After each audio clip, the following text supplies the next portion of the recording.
Bismillahirrahmanirrahim. Salatu wassalamu ala rasulihil karim wa ala alihi wa sahbihi ajma'in. Boleh dengar suara saya? Wa ala man tabi'ahum bi ihsanin ila yaumiddin. Qala Allah subhanahu wa ta'ala والذين جاءوا من بعدهم يقولون ربنا اغفر لنا ولإخواننا الذين سبقونا بالإيمان ولا تجعل في قلوبنا غلا للذين آمنوا ربنا إنك رؤوف رحيم. Alhamdulillah, mungkin ramai daripada kita pernah dengar kisah, tapi hari ini semalam saya mengajar kisah ni daripada Hayatus Sahabah. Jadi saya nak ulang kaji dan saya nak rekod semula live dan nak kongsi dengan kawan-kawan saya di Facebook dan juga yang menonton secara live. Ada satu orang sahabat Nabi SAW yang namanya diberikan oleh Nabi SAW sebagai nama Safinah. Safinah ni bukan nama perempuan, nama lelaki. Safinah ni adalah sahabat ataupun maula Nabi SAW. Dia hamba kepada Ummi Salamah yang Nabi merdekakan, Rasulullah merdekakan dengan syarat dia berkhidmat kepada Nabi SAW. Maka sebelum tu kita kenal sikit Safinah tu siapa.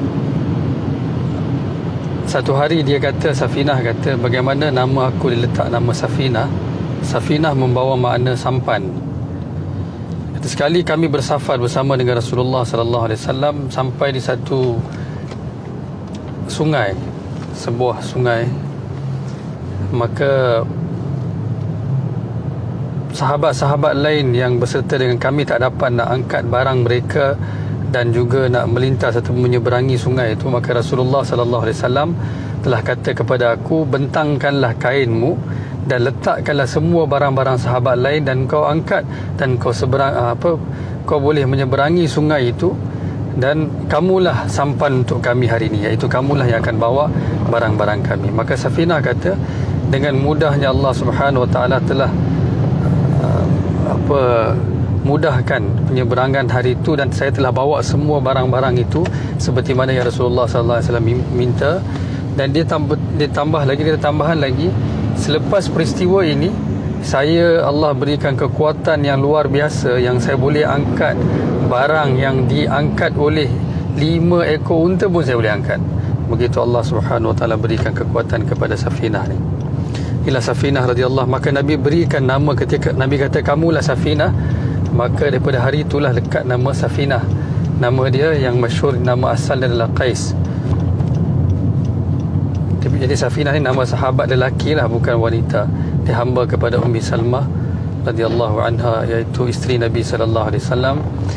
Safinah ni lah yang telah meriwayatkan hadis yang masyhur ya Rasulullah sallallahu alaihi wasallam sabda, bila seseorang itu ditimpa kesusahan maka hendaklah dia baca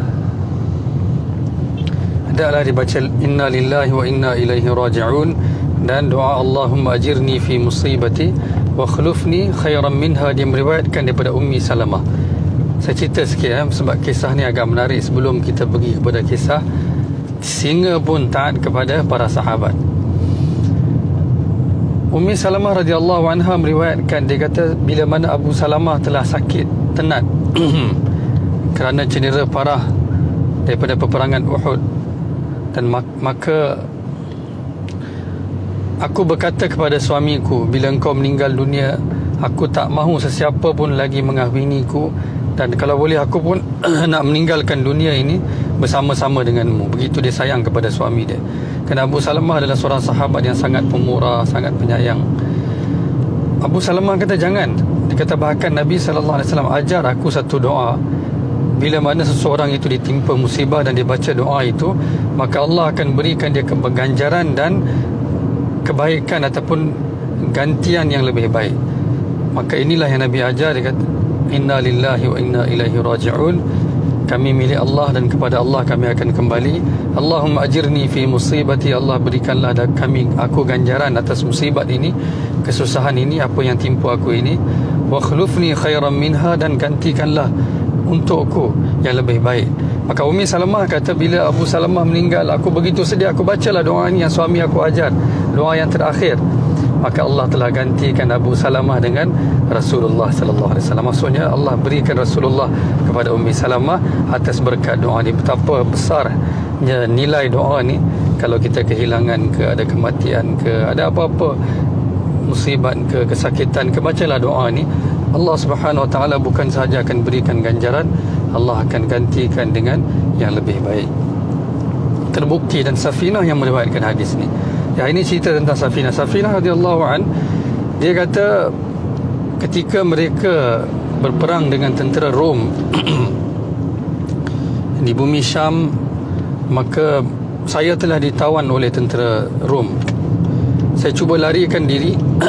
Saya terpaksa menaiki sebuah sampan, sebuah kapal laut, dan akhirnya kapal laut itu pun tewas. Maka dengan bergantung kepada sepotong papan daripada kapal tersebut, aku sampai ke tebing ataupun ke pantai. Tetapi bila sampai di sana, aku mendapati seekor singa berdiri depan mata aku, bertentangan mata dengan aku. Kalau kita kata habislah aku, kan. Belakang laut, depan singa, kan. Belakang ombak, dua-dua asbab kematian. Maka dia kata, aku terus berkata kepada singa, wahai Abul Harith. Abul Harith ni adalah gelaran kepada singa, bukan nama orang. Abul Harith ni adalah gelaran kepada singa. Dia kata, wahai singa, kata, kau tahu tak aku ni siapa? Aku adalah khadam Nabi SAW, Safinah. Tunjuklah aku jalan keluar daripada sini. Terus singa itu tunduk dan dia jalan di depan aku, dan dia mula bawa aku jalan di belakang dia, sehingga bila singa tu terdengar ada binatang ganas cuba nak menyerang daripada kanan, dia akan lari ke kanan untuk halau. Kalau ada datang daripada kiri, dia akan halau daripada kiri, dan dia bawa aku sehinggalah aku keluar daripada hutan tersebut. Subhanallah, tengok para sahabat ridwanullah alaihim ajma'in, yakin mereka dengan kata-kata itu saja. Kata, aku ni tahu siapa, aku khadam Nabi tahu, jangan kau nak buat apa-apa dengan aku. Begitu pun singa pun tunduk. Subhanallah, kan. Hari ni kita pun ada nisbat tu, kita ada, tapi kita tak yakin dengan nisbat tu, bahawa kita pun umat Nabi. Kita boleh cakap je, saya ni umat Nabi tahu, saya ni khadim Nabi sallallahu alaihi wasallam, saya pemelihara agama yang dibawa oleh Nabi sallallahu alaihi wasallam, kau tak boleh apa-apakan saya. Tapi kerana tak ada keyakinan tu, kita pun tunduk.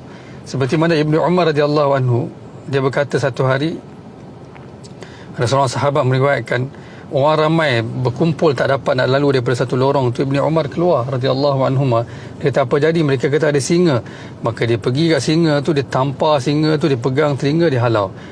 Bila dah keluar singa tu daripada situ, Ibnu Umar radhiyallahu anhuma kata, dia kata, anak Adam bila dia takut dengan ciptaan Allah, maka Allah akan letakkan ciptaan itu ke atas dia. Ciptaan itu akan mengawal, mengatasi dia. Tetapi bila mana dia takut kepada Allah yang mengawal segala-galanya, maka semua ciptaan Allah akan tunduk kepada dia.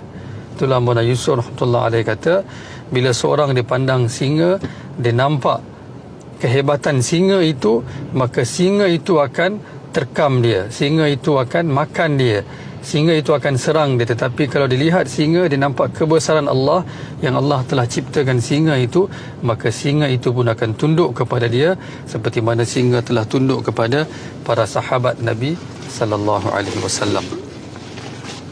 Tuan-tuan, ini bukannya bagi apa skrip yang direka ataupun, ini adalah hakikat kehidupan para sahabat. Sebab itulah kata Rasulullah, kata, ashabi kan nujum, sahabat kami sahabat kami seperti bintang-bintang di langit. Sahabatku seperti bintang-bintang di langit. Keberanian mereka, dengan singa pun mereka cakap, dengan air pun mereka cakap. Amr bin As radhiyallahu anhu meriwayatkan, dia kata, bila aku dilantik jadi gubernur di Mesir di zaman pemerintahan Sayyidina Umar radhiyallahu anhu, orang Mesir datang jumpa aku, bagi tahu, kata, Sungai Nil ni setiap tahun kita kena kurbankan seorang gadis, wanita jelita yang daripada keluarga yang mana dia anak tunggal, barulah dia akan mengalir. Kalau tidak, dalam beberapa bulan dia akan berhenti mengalir. Amr bin As kata, Islam tidak membenarkan, maka kita tak akan buat. Lepas beberapa bulan, air dah mula kering, orang dah mula nak pindah. Amr bin As tulis surat kepada Sayyidina Umar. Sayyidina Umar jawab surat tu. Dia kata, benarlah apa yang kamu buat, iaitu tidak boleh kita kurbankan wanita untuk sungai. Tapi dia kata di sini saya sertakan satu lagi surat kecil, min Abdillah Umar ibn al-Khattab Amirul Mukminin. Dia kata surat ini daripada hamba Allah Amirul Mukminin Umar bin Khattab. Kalaulah kamu wahai Nil, sungai, kamu berjalan dengan kehendak kamu, kamu jangan jalan. Tetapi kalau Allah yang Esa, yang berkuasa, yang jalankan kamu, kami meminta daripada Allah untuk jalankan kamu. Dia letak je surat tu dalam sungai Nil. Sampai ke hari ini sungai Nil tak pernah kurang airnya. Begitu yakin para sahabat dengan air pun mereka bercakap. Dan air pun taat, air pun dengar. Kerana apa yang mereka guna, yang mereka guna itu adalah nisbat mereka dengan Allah sebagai hamba Allah, ataupun saya adalah khadam Nabi sallallahu alaihi wasallam. Jadi Allah Subhanahu wa taala berkuasa. Umar radhiyallahu anhu satu hari dalam khutbah dia, tiba-tiba disebut Sariyah. Dia kata, pergi berdekatan dengan gunung, pergi berdekatan dengan bukit-bukit, bawa tentera kamu. Maka orang-orang ramai kata, apa ni? Apa Sayyidina Umar tiba-tiba tengah khutbah sebut perkara yang tak ada kena-mengena dengan khutbah. Sayyidina Ali kata kat dia orang, kalau Sayyidina Umar yang sebut tu mesti ada sebabnya. Lepas tu mereka tanya. Sayyidina Umar kata, itu yang terdatang, aku terlihat tentera Syariah yang aku utuskan, dia telah dikepung oleh musuh daripada kanan, kiri, depan, belakang. Maka aku minta dia untuk pergi ke arah bukit, supaya dia perlu serang tentera daripada satu belah saja, seperti mana tindakan yang Nabi ambil dalam peperangan Uhud. Maka bila jemaah tu datang membawa kemenangan, berita wakil mereka, maka mereka bagi tahu, ya kami dengar suara Sayyidina Umar Amirul Mukminin, ya Allah telah sampaikan ratusan batu suara itu. Bayangkan, dia cakap dengan keyakinan saja. Dengan keyakinan Allah sampaikan suara dia kepada mereka yang jauh. Kalau kita katakan, kalau Allah nak, Allah boleh je hantar malaikat untuk bantu jemaah Syariah, tapi Allah nak buktikan kepada kita siapa sahaja yang buktikan penghambaan kepada Allah dan gulami dia, maksudnya dia membuktikan kekhadiman dia, maksudnya dia sanggup jadi khadim Nabi, iaitu untuk memelihara agama Ansar kepada agama Nabi. Allah akan muliakan dia dengan dirinya digunakan untuk asbab kejayaan, asbab semualah. Allah boleh saja hantar malaikat, so bagi tahu kepada Syariah, kata engkau jangan pergi sana, pergi sini, bagi ilham, boleh. Tapi Allah nak gunakan Sayyidina Umar untuk muliakan Sayyidina Umar radhiyallahu anhu.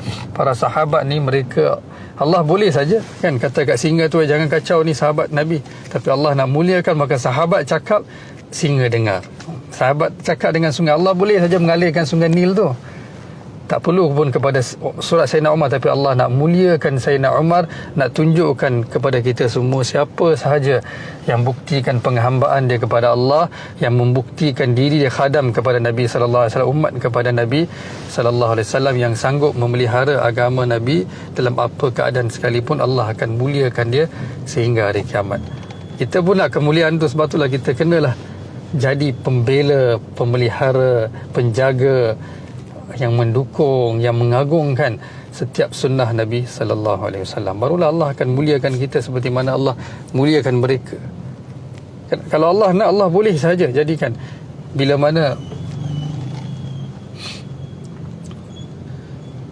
mana tentera yang dipimpin oleh Sa'ad bin Abi Waqqas nak menyeberangi sungai Dajlah, kuda pertama yang diturunkan masuk ke dalam sungai itu, dia pun patah balik ke belakang, dia pun keluar dengan sejuk, dengan dalamnya, dia pun tak berani. Maka sahabat kata kepada kuda, atakhafuna min hadhin nutfah, kamu takut dengan titisan air ini? Wa ma kana li nafsin an tamuta illa bi idznillah kitaban muajjala. Allah berfirman, tidak satu pun yang bernyawa boleh mati kecuali pada masa yang telah ditetapkan, yang telah ditulis oleh Allah. Maka kuda tu terus masuk dan terus bergerak. Allah berkuasa.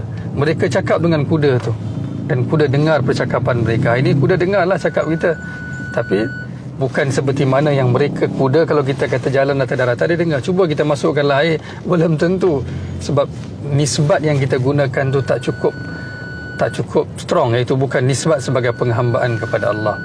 Kalau kita berkata, saya cakap ni atas dasar saya hamba Allah, dan saya sedang melaksanakan perintah Allah, saya sedang melaksanakan apa risalah yang Nabi sampaikan kepada saya, sedang sampaikan itu, maka Allah akan bantu kita. Siapa saja yang selepas Nabi sallallahu alaihi wasallam, walladzina tabauhum bi ihsanin radhiyallahu anhum wa radu an. Siapa saja yang ikut para sahabat, kita pun ada peluang untuk menjadi ansar, untuk menjadi pembantu agama Allah Subhanahu wa taala. Kalau kita pun bantu, kita pun akan dapat apa yang para sahabat dapat. Tapi malangnya kita cepat mengalah. Kita takut dengan ciptaan Allah yang lain, sedangkan Allah Subhanahu wa taala jadikan kita, walaqad karramna bani Adam. Allah kata, kami dah muliakan kamu anak Adam, wa hamalnahum fil barri wal bahr. Kamulah khalifah di atas lautan dan daratan, tapi kita lupakan kedudukan kita sebagai khalifah, sebagai hamba Allah. Kita lupakan kedudukan kita sebagai umat kekasih Allah, iaitu Muhammad sallallahu alaihi wasallam. Yang sahabat sebut je terus, singa pun tunduk baiklah. Begitu sekali. Sekali Nabi keluar lepas main subuh, penuh 100 ekor lebih kurang serigala berkumpul depan Masjid Nabawi. Para sahabat tanya, Rasulullah, apa jadi ni? Dia kata, tak ada apa. Dia kata, mereka datang untuk meminta izin daripada para sahabat. Kata, tetapkanlah kambing-kambing untuk kami, supaya kami tak ambil kambing-kambing para sahabat tanpa izin mereka. Begitu sekali mereka tak nak ambil. Kenapa? Kerana para sahabat punya taat kepada Rasulullah. Mereka ini semua taat kepada sahabat. Itu saja. Kan Allama Iqbal kata kan, dia kata satu syair yang sangat famous, kata, ki Muhammad se wafatune to hum tere hai, ye jahan kya cheez hai lohe kalam tere hai. Dia kata, kalaulah kamu bersetia dengan Nabi sallallahu alaihi wasallam, maka kami akan menjadi milik kamu, iaitu Allah. Kalau kamu bersetia dengan Nabi Muhammad, maka kami pun akan menjadi milik kamu. Kata, dunia ni ada apa, pena dan takdir pun kami akan serahkan kepada kamu. Maksudnya kamu tulislah apa yang kamu nak.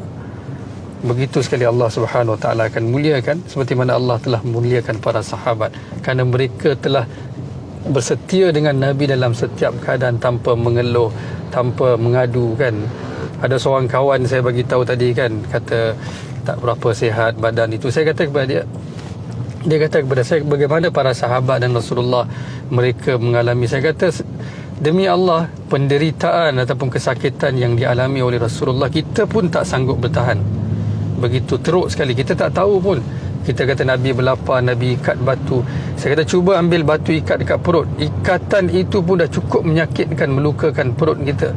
Apatah lagi nak tanggung penderitaan kelaparan, apatah lagi nak tanggung komplikasi yang berlaku kerana kelaparan itu, sampai mereka jatuh pengsan, tak ada makan, sehingga Nabi tak boleh tidur, pusing kanan ke kiri.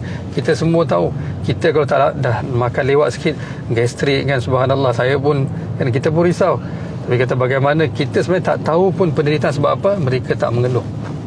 Mereka tak mengeluh. Bahkan bila mana mereka mengadu kepada Rasulullah SAW, jangan mengeluh, jangan mengadu. Bahkan katalah, sami'na wa ata'na, ya Allah, kami terima sahaja apa sahaja ketentuan untuk kami. Jangan mengeluh.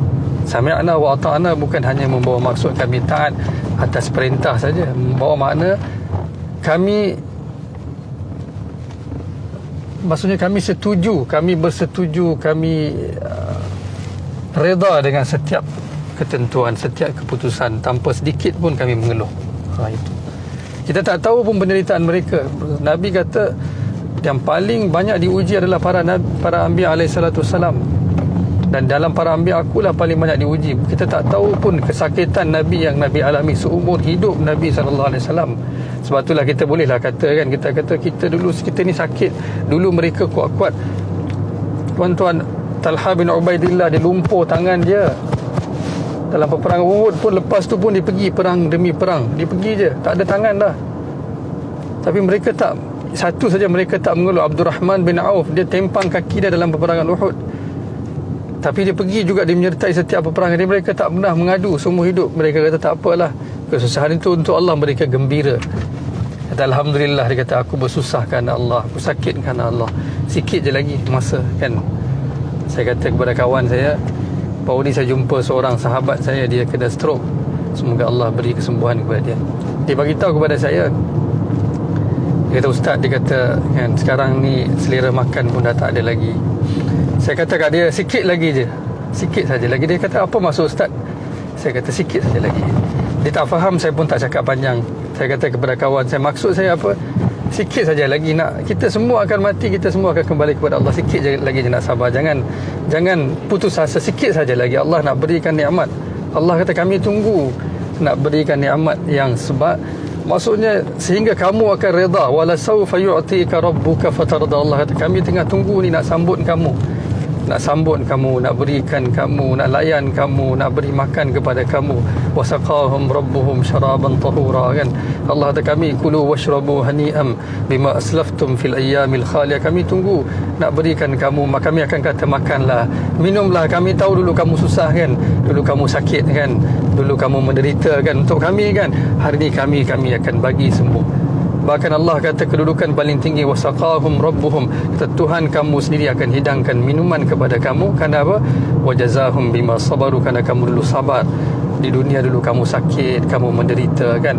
Perkara-perkara inilah yang kita kena berulang kali kita kena ajar diri kita dan belajar kehidupan para sahabat supaya kita tak rasa kita lah susah. Demi Allah, saya kata kepada kawan saya juga tadi, saya kata kita rasa makan kurang gastrik. Sayyidina Ali radhiyallahu anhu, dia makan tengah hari dengan bali, tepung bali itu, bali yang tanpa buang kulit-kulit. Itu dia kisah, dia bancur dalam air sahaja minum.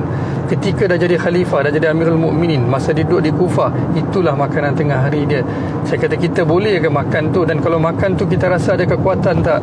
Sebenarnya sahabat bukan makan makanan mereka hebat yang mereka kuat, kerana nisbat mereka tadi itu, kerana Allah di belakang mereka, itulah mereka rasa kekuatan. In yansurkumullah fala ghaliba lakum. Sahabat kata dalam peperangan Khandaq, kami dah sejuk, dah kurus, tak ada makan, tak ada minum, tapi Allah bantu kami. Umar radhiyallahu anhu kata pada tahun berlakunya kemarau, muka Sayyidina Umar dah, sahabat lain meriwayatkan, dah pucat, dah biru kerana tak ada makan minum, tapi tetap Allah berikan kemenangan ke atas Rom dan Parsi. Mana mereka dapat kekuatan ni? Allah bagi mereka kekuatan. Mereka tak ada makanan, tak ada minuman, tak ada apa-apa, tapi kekuatan daripada mana? Allah bagi direct kekuatan. Kenapa? Mereka yakin kata takkan Allah nak abaikan kami. Mereka bangun, mereka bergerak, kata Allah bantulah kami, dan mereka gerak, Allah berikan kemenangan kepada mereka. Perkara inilah yang kita kena muzakarah, ingatkan balik tuan-tuan. Allah Subhanahu Wa Taala bukannya uji kita ni saja-saja sebab Allah sayang kita. Allah nak berikan kedudukan kepada kita, kan. Sebab itulah Allah berikan semua ni. Sikit susahlah untuk Allah, sikit sakitlah untuk Allah, sedikit berlaparlah untuk Allah, ya. InsyaAllah Allah pasti menghargai. Allah maha, wa kana Allahu syakiran alim. Allah tahu dan Allah yang paling menghargai. Allah kata, ingat aku tak tahu ke? Aku tahu semua apa yang kamu buat dulu, semua aku tahu, semua kami tahu.